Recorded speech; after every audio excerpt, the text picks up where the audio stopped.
introducción, un poco de la definición acerca de la epidemiología global y local, la fisiopatología de la enfermedad, los factores de riesgo, la presentación clínica, la evaluación del paciente, los servicios de urgencias, el enfoque general y el manejo específico, pues dependiendo de la evidencia que hay hasta el momento y pues cómo es en el momento del abordaje institucional que tenemos. Entonces, como introducción tenemos que la bronquiolitis es una enfermedad del tracto respiratorio inferior, es más frecuente en niños menores de 2 años, con un aumento de la frecuencia en los menores de 1 año. Se presenta en 1 de cada 5 bebés y 2 a 3% de esos niños ingresan a los servicios de urgencias para hospitalización. Muchos virus afectan el sistema respiratorio, pueden estar involucrados en esta patología y generar una constelación similar de signos y síntomas. Por eso es importante hacer como un diagnóstico claro, sobre todo de la patología como tal, porque digamos que los virus implicados dentro de su etiología pues son muchos y el espectro de signos y síntomas pues es muy parecido independiente del virus que la produce. Es la causa más común de hospitalización entre los niños durante los primeros 12 meses de vida y básicamente el diagnóstico de esa patología es clínico, netamente clínico. En cuanto a la definición, tenemos que es una enfermedad infecciosa, aguda, inflamatoria del tracto respiratorio inferior, que tiene unos efectos respiratorios clínicos que provienen del daño de las células epiteliales a nivel de los bronquiolos terminales. Eso es importante porque conocer dónde se produce la enfermedad va a hacer que sepamos cómo se maneja también. Esa inflamación a nivel de esos bronquiolos va a resultar en obstrucción de las vías aéreas pequeñas, lo que va a generar los síntomas en el paciente. Generalmente es un proceso que es autolimitado, más o menos de entre 3 a 7 días los pacientes ya han resuelto su infección. Hay algunos pacientes que demoran un poco más en resolver los síntomas, pueden durar entre 3 hasta 6 semanas, se plantea en la literatura. El agente infeccioso generalmente implicado siempre va a ser viral y como ya les había dicho, pues es mucho más frecuente en los menores de 2 años, con mayor incidencia en los menores de 1 año y un pico muy importante de la infección entre los 3 y los 6 meses. Que son aquellos pacientes que tienen mayor riesgo de complicaciones o de severidad en la infección. También pues tenemos que la edad menor de 3 meses pues ya hace que la enfermedad pues, sea mucho más grave de entrada. Alrededor de 34 millones de casos nuevos de infección respiratoria aguda debido a virus sincitial respiratorio ocurren globalmente en niños menores de 5 años. El virus sincitial respiratorio es uno de los principales implicados en la etiología de la bronquiolitis, más o menos entre un 43 a un 83% de los casos. Aproximadamente 3.4 millones de ingresos se presentan a los servicios hospitalarios debido a esta patología, o sea que es algo muy frecuente. Y en países en vía de desarrollo, 199.000 muertes por año se presentan anualmente. Los brotes de bronquiolitis pues dependen del país y dependen de los países donde hay estaciones. Generalmente los países con estaciones se presentan más en invierno hasta la primavera, en los meses con unos picos entre los meses de enero y febrero, pero más o menos una proyección entre noviembre y abril. Esos son los meses en los cuales hay más incidencia de bronquiolitis. No hay una diferencia clara en la literatura que nos hable de que se dé más en niños o niñas, es igual en ambos sexos.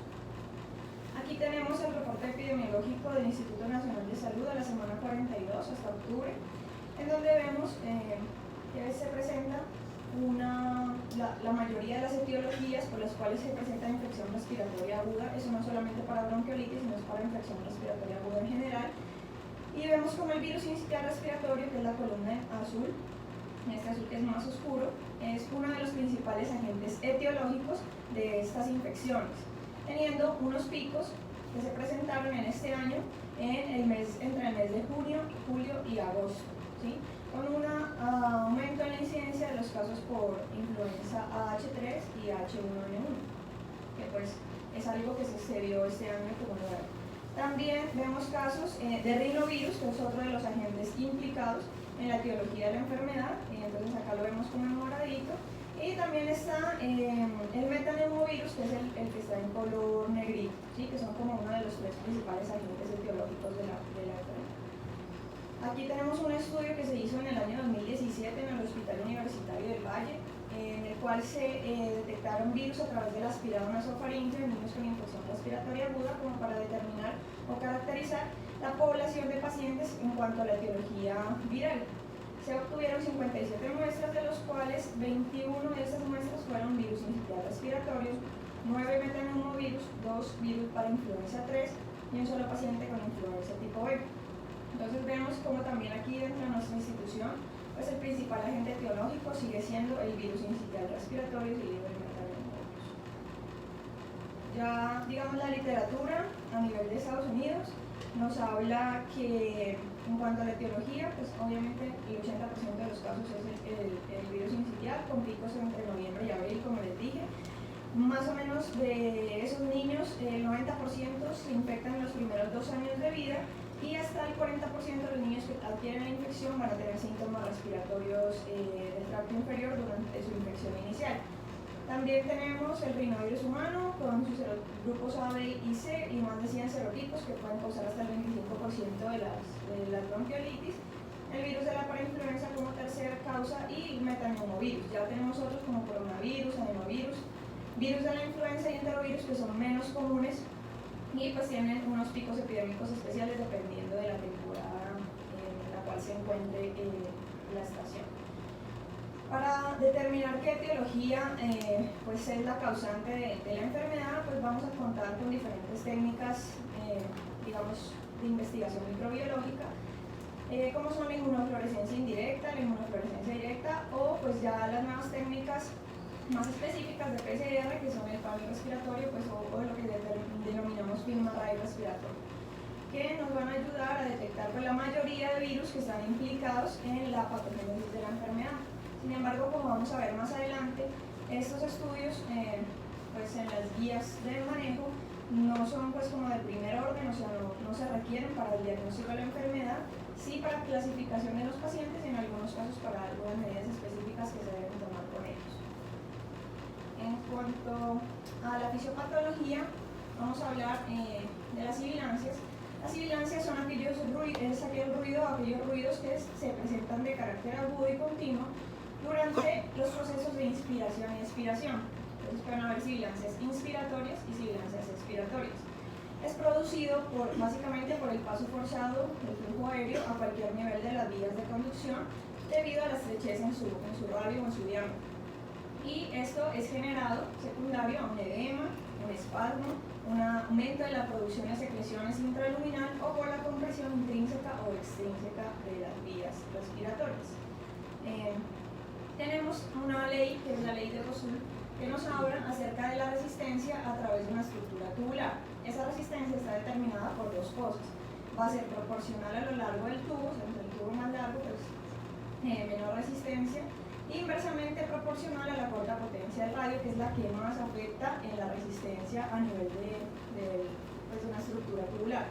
Entonces, tenemos que a menor radio, pues mucha más resistencia, y a mayor radio, menor resistencia de las estructuras tubulares. En el caso de la vía aérea, cuando tenemos un paciente que tiene su vía aérea normal, el flujo a través de esa vía aérea va a ser laminar, mientras que cuando tenemos un paciente que tiene una obstrucción por cualquier causa, va a generar un flujo turbulento a través de la estructura, lo que va a generar ruidos respiratorios que conocemos como sibilancias.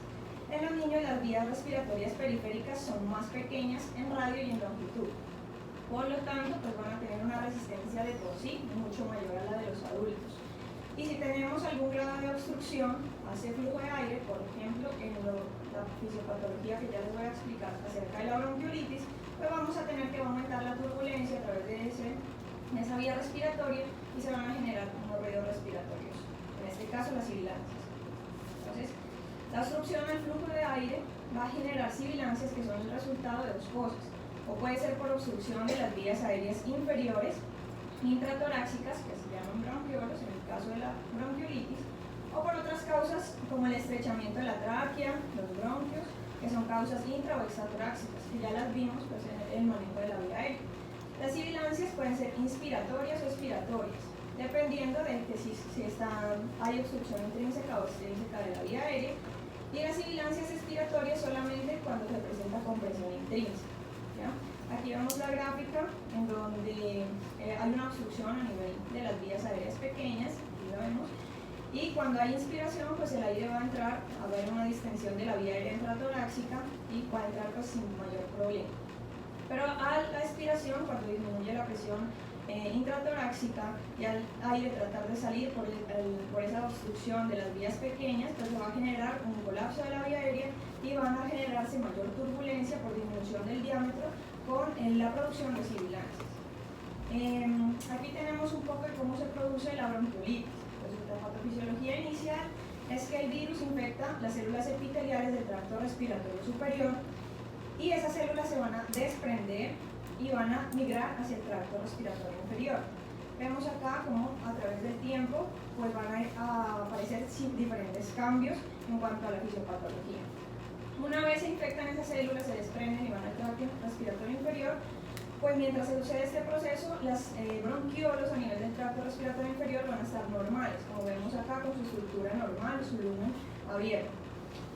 A partir del día más o menos cuarto, entre el día cuarto y quinto, esas células del epitelio respiratorio inferior van a generar pues, una infección con una aparición de cambios inflamatorios secundarios a dos cosas: la respuesta inmune exagerada del individuo a ese virus que está infectando las células y el daño celular directo mediado por citotoxicidad a través de la respuesta de linfocitos TCD8 y también de la respuesta inmune innata por células macrófagos y neutrófilos. Va a haber desprendimiento de más células dentro de la vía aérea, o sea, dentro del lumen, la obstrucción por la producción de moco y va a haber edema asociado a obstrucción y atrapamiento aéreo. También vamos a tener alteraciones en la función ciliar y la migración, pues como ya les había dicho, de polimorfonucleares y la proliferación de linfocitos, generando más respuesta inmune y más inflamación. El edema también se genera alrededor de la luz bronquial y eso genera una constricción periférica que puede generar también un engrosamiento de las paredes del músculo liso a través de los bronquiolos. A nivel del día 15 más o menos, pues el paciente a nivel del tracto respiratorio superior e inferior va a empezar a regenerar su epitelio y pues a mejorar, digamos, los síntomas, aunque eso puede ser variable. Aquí tenemos otra gráfica en donde vemos cómo la infección que se adquiere a través de gotas respiratorias llega al tejido de la vía aérea superior, infecta las células epiteliales, ¿sí? Esas células se desprenden, migran hacia el tracto respiratorio inferior desde la nasofaringe y son aspiradas y llevan ese virus sincitial respiratorio con ellos. A nivel del tracto respiratorio inferior, pues se infectan nuevamente esas células epiteliales de los bronquiolos y lo que sucede es que el virus se va a replicar, va a generar desprendimiento de las células, va a generar mayor producción de moco, infiltración celular, edema e incremento y alteraciones en la función de los cilios, ¿sí? Como vemos aquí hay una disrupción pues, de toda la barrera epitelial.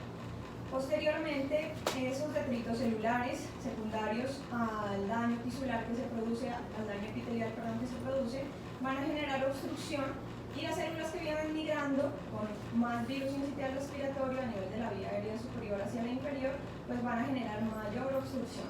Esa obstrucción en el lumen de los bronquiolos va a generar que haya un aumento en el atrapamiento de aire y ese atrapamiento de aire pues va a generar los síntomas iniciales en el paciente.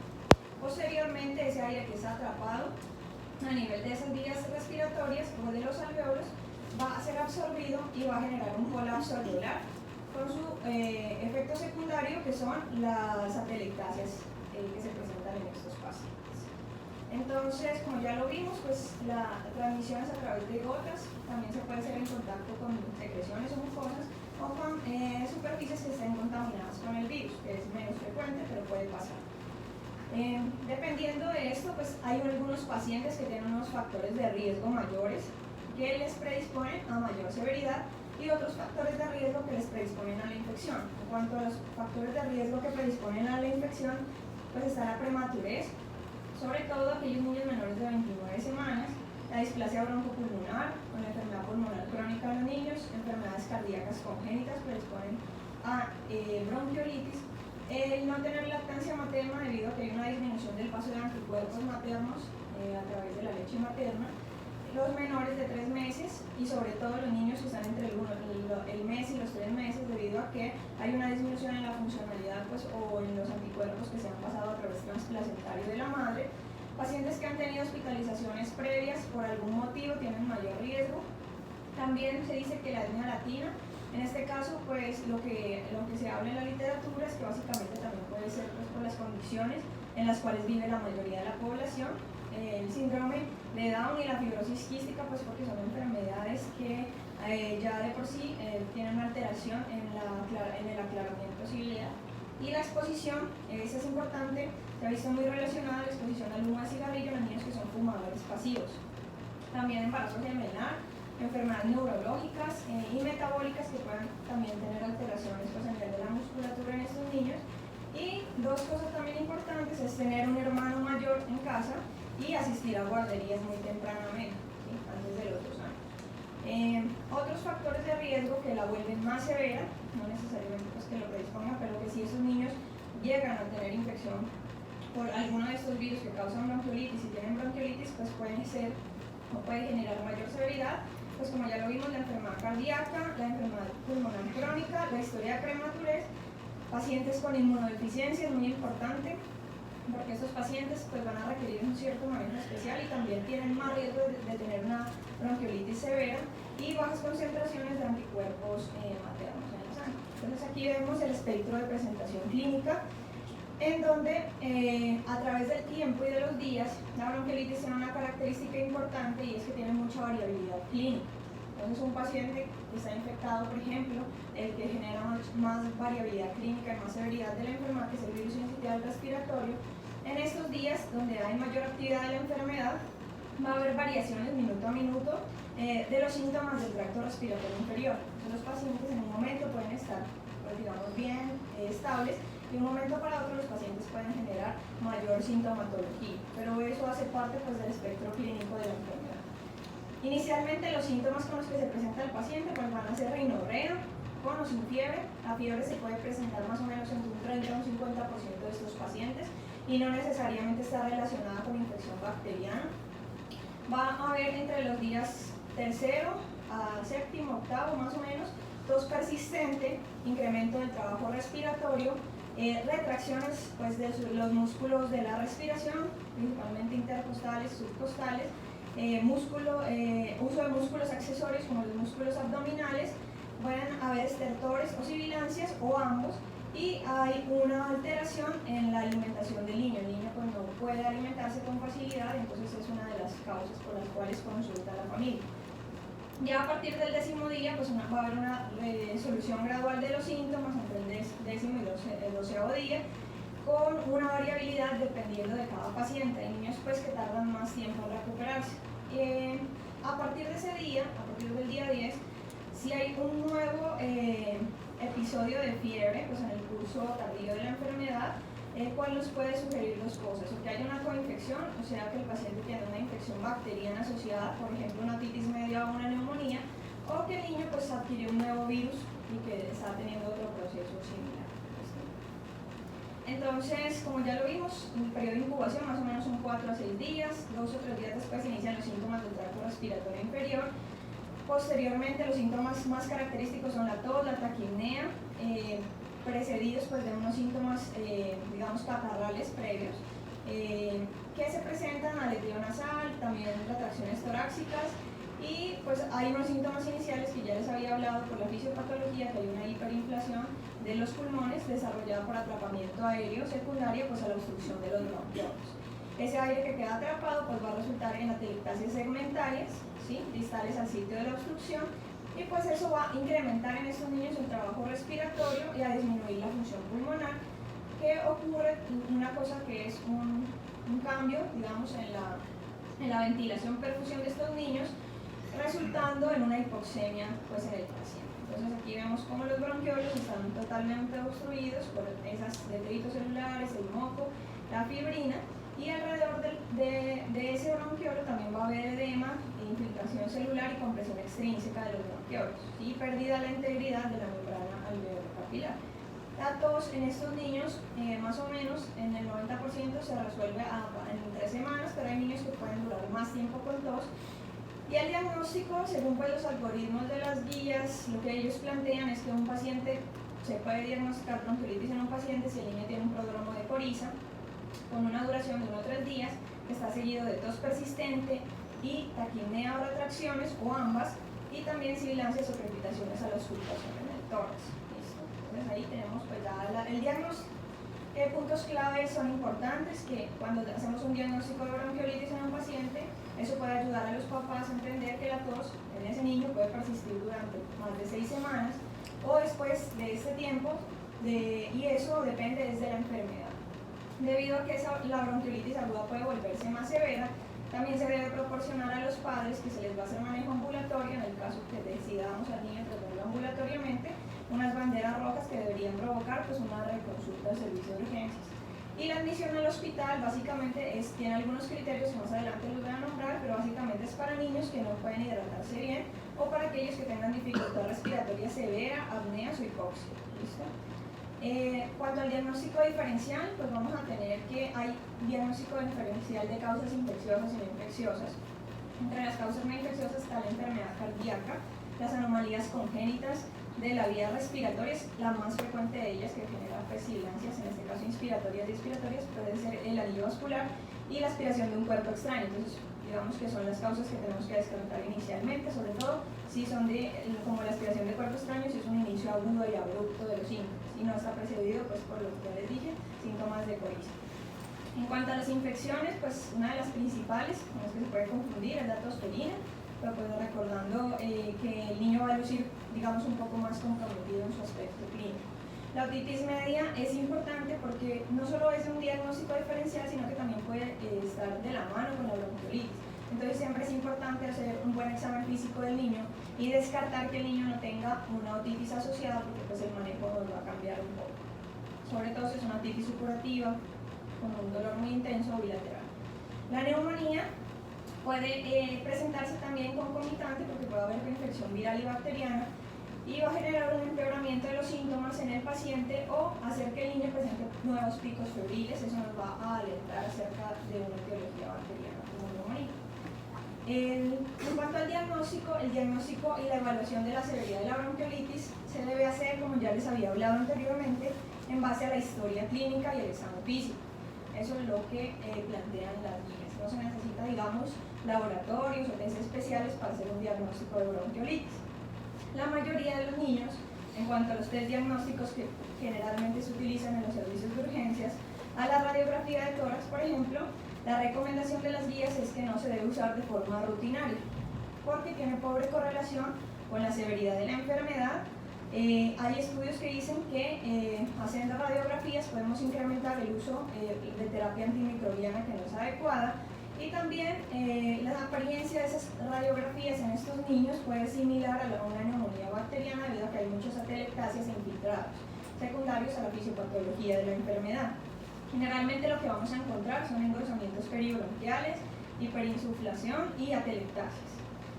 Los test virales tampoco están recomendados como uso de rutina, como ya les había hablado anteriormente, debido pues, a que no van a cambiar el manejo del paciente. Se podrían hacer en el caso, por ejemplo, de que hagamos un estudio de caracterización pues, de los pacientes, o también lo incluyen en algunos casos en los que queramos descartar influenza como causa de la enfermedad, porque la influenza pues, sí tiene un tratamiento específico. Y en ocasiones, en los servicios donde hay mucha gente y no hay posibilidad de aislar a los pacientes y tenemos que decidir qué pacientes aísla o no, pues lo podemos hacer para hacer un diagnóstico etiológico claro y saber si el niño debe estar en un aislamiento respiratorio por el alto riesgo de contagio. En cuanto a la pulsoximetría, ya les voy a hablar un poquito más adelante, más a fondo, pero en general no la recomiendan en aquellos pacientes que no requieren oxígeno como suplementario, solamente si la saturación de oxígeno sea mayor al 90%, ¿listo? Dado que la saturación de oxígeno es un pobre predictor de distrés respiratorio por sí solo y su uso de rutina se ha correlacionado con estancias prolongadas en el departamento de urgencias y también hospitalizaciones prolongadas debido a que pues, es un parámetro sobre el cual se basa el ingreso del paciente. Para evaluar la severidad de la bronquiolitis tenemos ciertos factores que pueden volverla más severa o no. Y hay unas escalas que ya las voy a explicar que nos ayudan a predecir un poco la severidad de los pacientes. Los predictores de severidad en general pues van a ser los que incrementan la severidad, la edad del paciente. Los niños menores de 1 año tienen mayor riesgo de hacer una bronquiolitis severa, y aquellos niños menores de 3 meses pues con mucha más razón, sobre todo aquellos que están febriles, pues porque van a entrar dentro del enfoque de la evaluación del paciente febril. Pacientes que lleguen al servicio de urgencias con deshidratación pues obviamente tienen más riesgo de complicaciones. Cuando hay un incremento en el trabajo respiratorio evidente en el niño, al nivel pues, del triángulo de evaluación pediátrica que le hacemos a nuestro paciente, y pacientes de aquellos que se presenten inicialmente con taquicardia, con una tasa mayor al 97% para la edad, porque pues como sabemos la taquicardia es el primer signo de esos niños de hipoperfusión. Aquellos que son predictores pues, de enfermedades leves, que el niño esté tolerando bien la vía oral, que sea un niño mayor de 2 meses, pues digamos que le disminuye un poco el riesgo, pero como ya vimos, el punto de corte puede ser el año de edad. En niños mayores de 1 año pues puede ser un poco más leve los síntomas. La historia de un niño que tenga eczema o topias puede hacer que ese paciente responda mucho mejor a algunos tratamientos. La saturación inicial de oxígeno pues que esté por encima de 94, así que digamos ese niño tenga pues, un predictor de severidad pues, menor. La tasa respiratoria que esté baja, y pues que no haya historia anterior de que el paciente está intubado y que no tenga signos de dificultad respiratoria. Para criterios de manejo intrahospitalario pues vamos a tener que manejamos como unos generales, pues como un consenso de lo que decían todas las guías. Niños con apnea, por ejemplo, niños menores de 6 meses que pueden debutar únicamente con apneas. Esos niños debemos dejarlos hospitalizados para hacerles pues un seguimiento clínico, debido a que muchos de esos niños presentan bronquiolitis y el único síntoma es la apnea. Los niños con compromiso serio pues, de su triángulo de evaluación pediátrica, los niños que presentan distrés respiratorios o frecuencia respiratoria mayor de 60, con cianosis central o que tengan una saturación menor de 92%. Que tengan intolerancia a la vía oral o que tengan algún riesgo psicosocial que impida que el niño tenga acceso a la salud, que impida que el niño pueda tener un buen manejo médico en su casa. En cuanto a las escalas de evaluación de la severidad, pues hay muchas, hay como 32 escalas, de las cuales hubo un estudio, un análisis sistemático que se realizó evaluando estas escalas de severidad. Pues yo escogí las dos que tenían como mayor relevancia y mayor fuerza de validez, que es la escala de Woods, la cual evaluamos 6 parámetros con puntuación de 0 a 3, y vamos a darle pues dependiendo de cómo encontremos a nuestro paciente una puntuación. Si encontramos puntuaciones entre 1 y 4, vamos a clasificarlo como leve, de 5 a 7 moderado y mayor a 7 severo. En este estudio que se hizo en el 2017, dentro de los análisis que se le hizo a esta escala, pues dice que es una escala que demostró validez de constructo adecuada, con una validez de criterio y con un buen acuerdo entre todas las personas que hacían o que usaban la escala, con una capacidad rápida de respuesta y facilidad de uso, sobre todo en el seguimiento de los pacientes en cuanto a la terapia. ¿Listo? La podemos usar también para clasificar al paciente inicialmente, pero también se pueden usar para hacer seguimiento de cómo responden estos niños a la terapia. En esta escala, que es la escala de Marleys, es una escala que es un poquito más sencilla. Es una escala que proponen también dentro de ese artículo de revisión. Tiene 5 puntos que son como los predictores de severidad pues, más comunes, que es la duración de los síntomas, la tasa respiratoria, la frecuencia cardíaca, la saturación de oxígeno y la edad de presentación, clasificando al paciente en un puntaje de 0 a 5, siendo 5 el puntaje más severo, y a partir del punto de corte de 3 pues hablamos de una severidad mucho mayor. Entre 0 y 1 pues podemos hablar de un paciente que tiene una severidad leve, que puede ser manejo ambulatorio. De 2 a 3 una severidad moderada, que debemos observarlo en un servicio de urgencias, y de mayor a 3 pues una bronquiolitis que puede ser severa y que puede llevar al paciente a requerir o manejos más avanzados como el manejo en una UCI. En este estudio se incluyeron más o menos 450 niños que fueron menores de 1 año, pues está un poquito cercada por la población. Pero la sensibilidad a partir del punto de corte 3 es de más o menos el 93%, con una especificidad que va aumentando a medida pues, que aumentan los puntos de la escala. Entonces también es una de las que podemos usar. Ahora, también de entrada, cuando nuestro paciente llega, aparte de hacerle pues, el diagnóstico, la evaluación clínica, los factores de riesgo, vamos a hacer una evaluación de sus parámetros de oxigenación. Y eso también nos va a dar un punto para saber que si nuestro paciente está con una dificultad respiratoria, que la podemos clasificar dependiendo del grado de hipoxia. Entonces, vamos a utilizar, hay varios parámetros que podemos utilizar. Dentro de los más comunes está la PAFI, que es la presión arterial de oxígeno sobre la FiO2, y pues en el caso que tengamos gases arteriales, generalmente la vamos a usar en pacientes que están con una bronquiolitis moderada severa, en donde tengamos el acceso a unos gases arteriales en el paciente. Menor de 100 pues nos va a dar una bronquiolitis, un síndrome de dificultad respiratoria severo en ese paciente. De 100 a 200 moderado, y pues de entre 200 y 300 va a ser leve. Si es mayor a 300 pues normal. También tenemos el índice de oxigenación, el cual nos habla de una relación de la FiO2 por la presión media de la vía aérea sobre la presión arterial de oxígeno, y eso nos va a calificar al paciente también en leve, moderado, severo, dependiendo de los puntos de corte. Y tenemos la SAFI, que es esta que está aquí, que es la saturación de oxígeno sobre la FiO2 del paciente. La podemos usar en pacientes que tengan, digamos, de leve a moderada una bronquiolitis, en donde no tengamos pues, necesidad urgente de tomar unos gases arteriales, y puede ser un predictor rápido de, digamos, la severidad del paciente. Entonces, si está menos de 264, eso va a equivaler a una PAFI menor de 300, o sea que va a ser leve, y de menor de 221 va a equivaler a una PAFI menor de 200, o sea que va a ser moderada, pues a severa, dependiendo de cómo también veamos a nuestro paciente. ¿Listo? Aquí el enfoque general del manejo. Entonces, tenemos un paciente que ingresa al servicio de urgencias, vamos a obtener una historia clínica adecuada, un buen examen físico completo, con sus signos vitales y su polisoximetría inicial para clasificar pues, al paciente dentro de sus parámetros de severidad, y vamos a acceder, lo más importante, la hidratación de ese paciente, ¿sí? A evaluar esos puntos.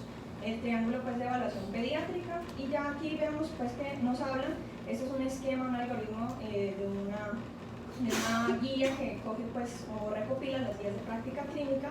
Es del 2018, en donde dice pues, que de entrada no debemos tomar rayos X de tórax, ni test virales, ni tampoco análisis urinarios o sanguíneos, ¿sí? Solamente se deben hacer estos análisis si el paciente presenta es un caso severo, o el paciente presenta comorbilidades como cardiopatías congénitas, como enfermedad cardíaca pues, de base adquirida. Ya tenemos a nuestro paciente, lo evaluamos, y entonces vamos a evaluar la severidad del paciente considerando pues, los puntos que vimos y manejando las escalas de severidad, ¿sí? Cómo está, si el paciente tiene historia de apnea, la tasa respiratoria, el esfuerzo respiratorio, el estado mental, la pulsoximetría y la habilidad del niño para beber o comer. Si esto está alterado, pues vamos a irnos a las terapias de primera línea. Entonces, se puede considerar pues, usar oxígeno para mantener una saturación mayor a 90%, considerar la succión nasal, que ya vamos a hablar un poquito de este tema en específico, si hay signos de obstrucción nasal, y mantener la hidratación, si es necesario, una vía endovenosa, si el paciente no tolera la vía oral, o una sonda nasogástrica en caso de que podamos utilizarla. O si el paciente tolera la vía oral, pues a través de líquidos orales. Ya después de eso vamos a clasificar a nuestro paciente en estable o inestable. Entonces, si el paciente está estable, vamos a ver si el paciente cumple criterios para nosotros poder manejarlo ambulatoriamente, y estos son que el niño se cubre mayor del 90% despierto, que no tenga dificultad respiratoria pues leve o moderada, más allá de leve o moderada, que tenga la habilidad para mantener una hidratación por sí solo, que tolere la vía oral, que no rechace los alimentos, y que tengamos la habilidad para hacer un seguimiento estricto de nuestro niño. Y si el paciente está inestable, pues obviamente ya nos vamos a ir a las terapias dependiendo de cada grado de severidad. Entonces, en cuanto a los test virales, pues como ya les dije, no predicen resultados en pacientes sanos con síntomas de bronquiolitis, no se recomienda, incluso cuando tenemos una preocupación de una coinfección viral.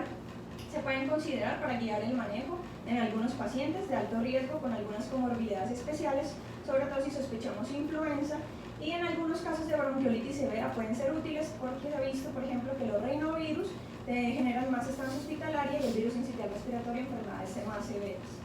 En cuanto a los análisis complementarios de orina, generalmente no se recomiendan de rutina, pero por ejemplo en pacientes con virus sincitial respiratorio podemos realizarlos cuando este es positivo y que tenga síntomas respiratorios leves, porque está muy asociado, más o menos un 6 o un 7% de asociación entre un virus sincitial respiratorio y infección urinaria. En los análisis de sangre tampoco se recomiendan de rutina. Se ha demostrado que cuando hacemos evaluación rutinaria de infección bacteriana grave o severa, que no sea una infección urinaria en niños que no tengan de mayor riesgo, por ejemplo mayores de 3 meses, ya sabemos que los menores de 3 meses tienen otro enfoque diferente, sobre todo si tienen fiebre. En estos niños mayores de 3 meses vamos a incrementar el uso de antibióticos, la duración de la estancia en el servicio de urgencias y los ingresos hospitalarios en pacientes con bronquiolitis. Entonces, en cuanto al tratamiento, tenemos varias terapias. Vamos a ver cuál de ellas sí sirve, cuál no sirve, cómo está la evidencia con respecto a cada una de ellas. Y vamos a empezar hablando del oxígeno. La oxigenoterapia es el principal determinante de la hospitalización de un paciente, porque pues es lo que de entrada le vamos a realizar al paciente, una pulsoximetría básica. Un 4% de estos niños tienen una hospitalización prolongada innecesaria por la percepción de la necesidad de oxígeno. Entonces, también por parte del personal, muchas veces porque cuando vamos a medir la saturación de oxígeno, ahí pues no está el aparato adecuado, está dañado, no tenemos, o no hay un personal bien entrenado, ¿listo? Y generalmente pues prolongación de la estancia hospitalaria en ausencia de niños que tengan síntomas. Entonces, las recomendaciones nos dicen que podemos elegir no administrar oxígeno suplementario si la saturación de oxígeno en nuestro paciente es mayor de 90%. ¿Sí? Con una calidad de la evidencia de una recomendación débil, o sea que pues eso depende del criterio más o menos del criterio. Y se puede elegir no realizar pulsoximetría continua en niños con diagnóstico de bronquiolitis, también la calidad de la evidencia pues es débil. Entonces depende pues de cómo veamos a nuestro paciente. Si tenemos un paciente que esté con una bronquiolitis moderada o severa, pues obviamente va a ser un niño que tenga que tener monitoría. En cuanto al uso de otros dispositivos de oxigenación más avanzados en pacientes que tienen bronquiolitis moderada o severa, sobre todo las de severa, vamos a tener que podemos usar oxígeno humidificado con cánulas de alto flujo, y pues la literatura nos habla de que la cánula de alto flujo con oxígeno humidificado mejora el esfuerzo respiratorio, la presión positiva continua de la vía aérea, reduce el trabajo respiratorio y disminuye la necesidad de intubación. Eso requiere que el personal que la use debe estar capacitado para usarla, si no puede ser pues cualquier persona que la use. Los niños, se puede usar en niños con insuficiencia respiratoria que tengan pues una inminencia de falla respiratoria y que tengan bronquiolitis, y se usa inicialmente 10 litros por minuto y se titula según el efecto. Sin embargo, se han comparado estudios donde se compara la cánula nasal de alto flujo versus el CPAP nasal. Y este es un estudio del 2017, pues que se hizo un estudio multicéntrico randomizado controlado. Lo malo de este estudio fue que pues no tenía muchos pacientes, pero igual, y también se hizo en menores, solamente menores de 6 meses. Pero igual lo que se vio en este estudio es que, por ejemplo, aquí vemos una gráfica donde se comparó el tiempo por horas y el porcentaje de falla del CPAP, que es el triangulito azul, y de la cánula nasal de alto flujo. Y se vio que la cánula nasal de alto flujo tenía mayor probabilidad de fallas, con una variabilidad más o menos de un 15% entre los grupos. Sin embargo, ese estudio sugiere pues, que el CPAP nasal puede ser más eficiente que la cánula para el apoyo respiratorio inicial de bebés que están en una UCI, esto hablando en el ámbito de las UCI, para bronquiolitis moderada severa. Pero más adelante dicen que pues, digamos, la variabilidad del estudio y la heterogeneidad de la población fue pues, mínima, y que ellos recomiendan que el soporte ventilatorio se puede hacer independientemente con cualquiera de las dos, porque las dos son seguras, tienen tasas bajas de intubación y lesiones cutáneas, y tienen ausencia de síndrome de fuga de aire o muerte. Entonces, pues básicamente cualquiera de las dos opciones pues, son válidas, siempre y cuando se hagan por personal que esté entrenado y que esté en el ámbito de un paciente pues, que esté en una unidad de cuidados intensivos. ¿Listo? En cuanto a los betados agonistas, la evidencia nos dice que los médicos no deben administrar salbutamol o albuterol en bebés con diagnóstico de bronquiolitis. Sin embargo, en las guías del 2006 de la Academia Americana de Pediatría nos hablan que se podría realizar una prueba terapéutica con salbutamol en aquellos niños en los que sospechemos, por ejemplo, que haya una causa adicional, o que hay algunos niños que pueden ser respondedores al salbutamol y que se pueden beneficiar de un intento de realizar una prueba terapéutica previa, y se puede escoger como opción.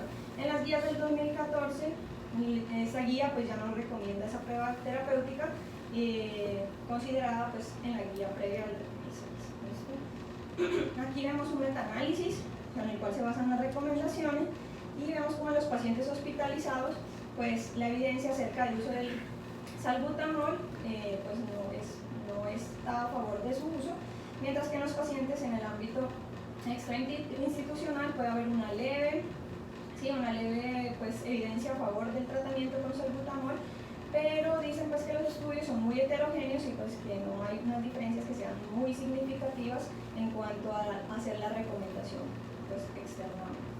En cuanto a adrenalina y epinefrina, pues tampoco hay pruebas suficientes para apoyar su uso en el tratamiento de una bronquiolitis en pacientes hospitalizados. Sí existe alguna evidencia también que sugiere que la epinefrina puede ser favorable versus los beta-2 o el placebo en pacientes de manejo ambulatorio en bronquiolitis leve, pero con la calidad de la evidencia pues es B, con una recomendación fuerte que pues digamos que puede ser un manejo probable de estos pacientes. Tenemos la solución salina hipertónica, que la mayoría de la evidencia dice que la solución salina hipertónica es segura, es efectiva para mejorar los síntomas de las bronquiolitis que son leves o moderadas. Cuando se usa más de 24 horas puede reducir la estancia hospitalaria también en aquellos pacientes cuya hospitalización será mayor a 3 días. Entonces, la mayor parte de la evidencia se enfoca en los pacientes que están hospitalizados y que tienen más de 3 días dentro de la institución. No hay eficacia en la reducción de tasas de hospitalización ni el tiempo de hospitalización en niños que tienen hospitalizaciones menores a 3 días. Porque la evidencia es más para los niños que van a estar hospitalizados mayores a 3 días. Y pues los efectos adversos secundarios de su uso pueden ser aumento de las sibilancias y de las secreciones excesivas debido pues, a que genera pues, la lisis del moco. La solución salina hipertónica, en cuanto a la recomendación de las guías, pues no se debe administrar en niños con diagnóstico de bronquiolitis en los servicios de urgencia. Sí se puede usar en los niños en hospitalización, no en las UCIs, pero cuando lleven más de 3 días, según la evidencia que hay hasta el momento. Y pues estos son los estudios en donde se compara salina hipertónica versus salina normal, en donde hay mucha variabilidad y heterogeneidad en los estudios, pero va más a favor de la solución salina hipertónica. Salina hipertónica con beta-2 versus salina normal con beta-2, no hay ninguna diferencia. Y la salina hipertónica con epinefrina versus la solución salina normal con epinefrina, pues va a favor de la solución salina hipertónica con epinefrina. Y la hipertónica sola, con un broncohidrasador versus no hacer intervención, pues tampoco hay diferencias. Entonces vemos que las que tienen como mayor evidencia es la salina hipertónica con beta-2 o con adrenalina. Pero pues igual dentro del contexto de pacientes que estén hospitalizados mayores a 3 días. Aquí tenemos en cuanto a la terapia combinada, que la epinefrina nebulizada con solución hipertónica versus la solución hipertónica sola en niños con bronquiolitis moderada. La estancia hospitalaria en estos niños y la gravedad de la enfermedad sí disminuyeron, pero como les dije, después de 3 días de tratamiento de esa terapia combinada. Los corticoides, en cuanto a su manejo, solos no proveen un beneficio significativo a los niños con bronquiolitis. Existe evidencia que puede ser potenciado su efecto en combinación con alfa y beta agonistas, pero se requieren pues estudios adicionales para clarificar esa evidencia que justifica su terapia. Entonces, por ahora, las guías nos hablan que no se deben administrar corticoides sistémicos en niños con bronquiolitis. Y aquí está pues la evidencia que, como ven acá el first plot, pues no hay una evidencia que esté a favor del uso de los corticoides en cuanto a lo cambio en las admisiones de estos pacientes a nivel intrahospitalario entre el día 1 y 7. En cuanto a los antibióticos, tenemos que el riesgo de bacteriemia en pacientes con bronquiolitis o meningitis es menor del 1%. Entonces, pacientes que tengan bronquiolitis, pues el riesgo de infección bacteriana asociada pues, es muy bajito. Generalmente, estos pacientes que reciben antibióticos pueden tener efectos adversos secundarios a esa terapia y aumento de la resistencia bacteriana. La otitis media aguda se ha documentado, como ya les había hablado, como una de las principales infecciones o coinfecciones, hasta en el 60% de los lactantes. Y en menores de 90 días, pues tener claro que a esos niños se les debe evaluar su riesgo. Entonces, las escalas de riesgo que ya vimos en el manejo del lactante febril. Hay un estudio de corte retrospectivo del 2010 al 2012 en donde hablan de la utilidad de la procalcitonina en definición en pacientes con bronquiolitis aguda grave para, como predictor, digamos, de una coinfección bacteriana. En ese estudio hablan que la procalcitonina tiene una sensibilidad del 80%, una especificidad del 100% con un punto de corte de 1.5. Si tenemos un paciente en el cual tengamos dudas, puede ser un examen de utilidad y nos puede ayudar a determinar si este paciente tiene o no una infección bacteriana y nos ahorra el uso de antibióticos en un 45%. Entonces, como tal, de rutina no debemos administrar antibióticos en niños con bronquiolitis a menos que tengamos una infección bacteriana concomitante que esté clara o que haya una fuerte sospecha de la misma. En cuanto a la terapia respiratoria, se debe considerar la succión de la vía aérea superior en aquellos niños que tienen dificultad respiratoria o dificultad para alimentarse debido a las secreciones de la vía aérea superior. Se debe realizar una succión de la vía aérea superior también en niños que presenten apnea, incluso si no hay secreciones en la vía aérea superior. Pero se debe realizar con una sonda que sea larga y que sea de un tamaño menor al diámetro de las vías respiratorias del niño superiores, debido a que si usamos una sonda de mayor calibre podemos generar mayor trauma y mayor obstrucción por edema. Las recomendaciones de eso son basadas en la experiencia, en la opinión de los expertos que hacen las guías, pero en general no se recomienda tampoco la terapia respiratoria como tal para el aclaramiento ciliar en pacientes que no tengan comorbilidades que dificulten el aclaramiento fisiológico de secreciones, como por ejemplo pacientes con trastornos neuromusculares, y eso es una calidad B con una fuerza de recomendación moderada.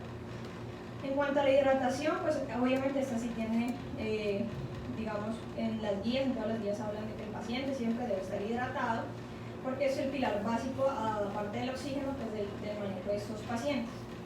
La taquipnea en estos niños, la fiebre y la ingesta deficiente de alimentos, pues, o de comida o de hidratación, puede ser secundario también a la congestión nasal, y eso puede llevarlos a un aumento de las demandas metabólicas y a que estos niños pues, se deshidraten fácilmente. Entonces, siempre se deben administrar líquidos, ya sean nasogástricos, orales o intravenosos, en niños con diagnóstico de bronquiolitis que no puedan mantener pues, su hidratación normalmente.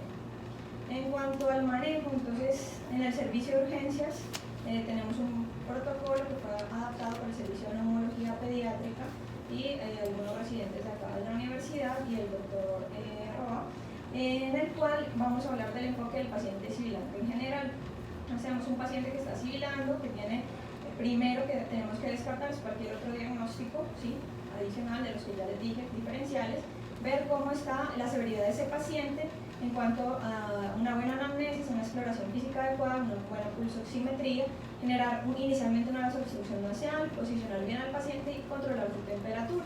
Dependiendo de eso vamos a evaluar si este paciente estamos ante un paciente que tenga un asma o una bronquiolitis, que es muy difícil de diferenciar si es un primer episodio, porque pues pueden parecerse y pueden ser muy similares, y el asma de fenotipo viral en los niños pequeños pues puede estar presente y pues puede enmascararse en una bronquiolitis. Entonces en esos niños lo que se plantea en el servicio de urgencias es hacer una prueba terapéutica con salbutamol, y si el niño mejora pues se maneja como una crisis asmática, y si no mejora se maneja como una bronquiolitis. Clasificación que se utiliza acá para el manejo, la clasificación de Woods, que como vimos tiene una buena evidencia. Si el niño tiene una bronquiolitis leve, pues vamos a ver si tolera la vía oral, se puede dar salida con control.